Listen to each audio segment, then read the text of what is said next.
In its prime, Worlds of Fun in Kansas City was once higher up on the must-do theme park tier list.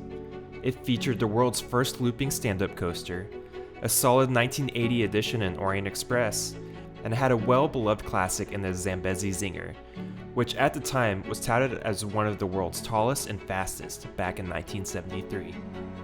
Famous businessman and sports icon Lamar Hunt, founder of the Kansas City Chiefs and the now-defunct Dallas Texans, built the park in 1973 during a time when growth of construction was booming in the Kansas City metropolitan area. Between 1972 and 1973, the city saw the completion and development of their new international airport, Arrowhead Stadium, Kauffman Stadium, and of course, Worlds of Fun. The park was built to draw tourism to the once frontier town of Kansas City, and to be a dominant force in the theme park industry.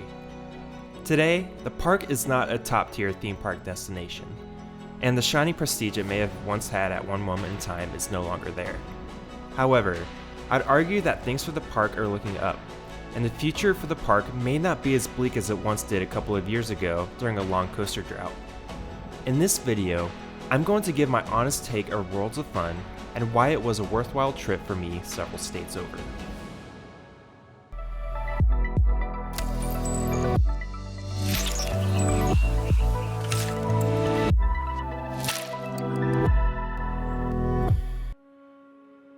Worlds of Fun is themed to the Jules Verne novel Around the World in 80 Days, and the icon for the park includes that famous balloon.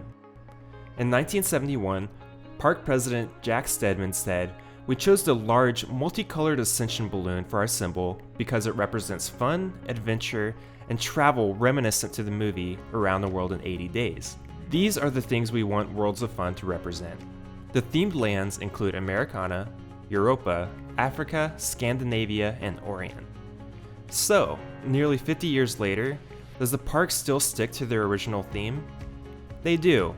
It's not an impressive level of theming, but they stick to it and fit their new rides into the original ideas they've had since park opening.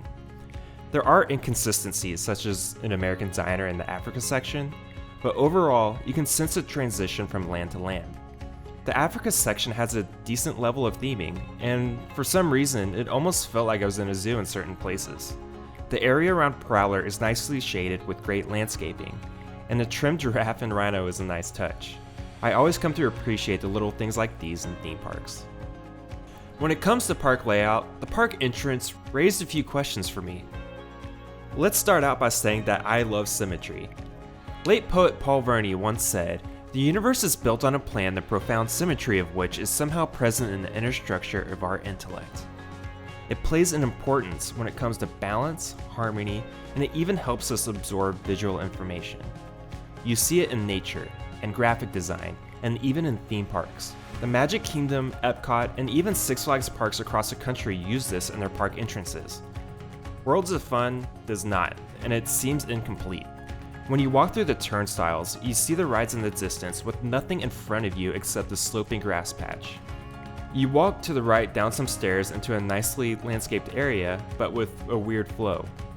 I'm sure 99.9% of park guests don't think about this, but it's just something that stuck out to me. When the park first opened, the entrance channeled you into the Americana section, and you would then explore the outside worlds from there. Today, you're entered into an area that's not fleshed out, and right in between the Scandinavian and Orient sections of Worlds of Fun. It creates a rather strange first impression of the park. Let's talk about the coaster lineup. The headliners at Worlds of Fun are Prowler, Patriot, and Mamba. Let's start with Mamba, which is perhaps the biggest coaster surprise I've ever endured on a ride. The experience was so good that I'm almost considering putting it in my top 10 out of nearly 200.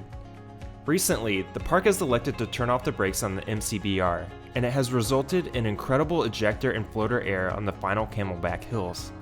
This was what I was expecting on Magnum XL 200 when I went to Cedar Point last year, but it did not deliver.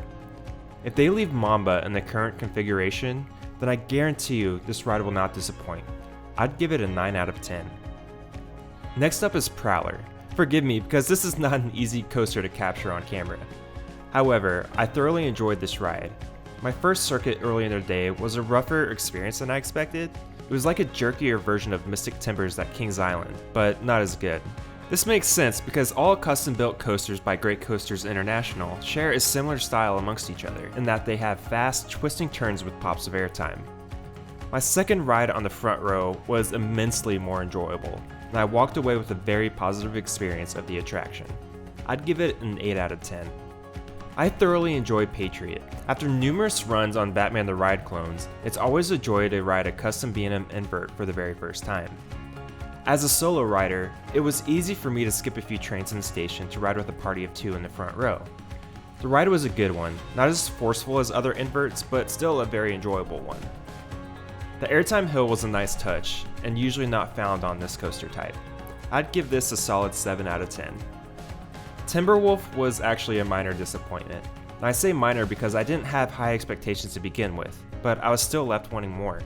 It was a smoother ride than Prowler, but it lacked in thrills and airtime, and throughout the ride I was waiting for any standout moments. There were none. It's probably not fair to compare the two, but I've heard people say they prefer Timberwolf over Prowler, and this has left me wondering if I did not ride it on its best day. I'd love to give it another shot, because I love the layout and it has the potential for so much more. I'd give it a 6 out of 10. Now let's talk about what replaced the Orient Express back in 2004. It's Spinning Dragons, and it's the second Gerstlauer spinning coaster in existence. There's a lot more in existence today, but that still doesn't take away from the unique ride experience. As a solo rider, the bulk of the car's weight was on one side, so there's plenty of spinning to be had throughout the long layout. Does it have the charm and prestige of the Orient Express? Not even close, but it's a suitable ride experience for the whole family. I'd give it a 6 out of 10. My last coaster of the day was Boomerang. Unfortunately, of all the coasters in the park, I managed to capture the best footage out of all the rides. So you'll now be subjected to an even longer review for the most cloned coaster on the planet. This reiteration of a Vekoma Boomerang doesn't have the new reimagined restraints you'd see on other boomerangs such as Jolly Rancher Remix or even Flying Cobras that Carowinds. Instead, you're stuck with the tough, over-the-shoulder restraints that are still in its head-piercing opening day glory. I'd give this a 3 out of 10. In conclusion, I had a great first experience at Worlds of Fun. I've been getting into the habit of flying into a city in the morning, visiting a new theme park, and flying back out the same day. On this particular trip, my late night flight got canceled and I had to scramble to get back home the next day. However, I'm still glad I went through the hassle to experience this new park. The coaster lineup isn't stellar, but it's still enjoyable. The flat ride lineup was slightly above average, and it looked like it had a decent set of water attractions that I'd experience if I didn't want to get back on a plane the same day. There's still high hopes for the park. Zambezi Zinger looks like it will be a fantastic addition after a lengthy coaster drought, especially since it's a throwback to the original opening day ride. The park has seen a lot of changes since its opening in 1973. It may not have the prestige it once had in its prime, but it's still a worthwhile visit within the once frontier town of Kansas City.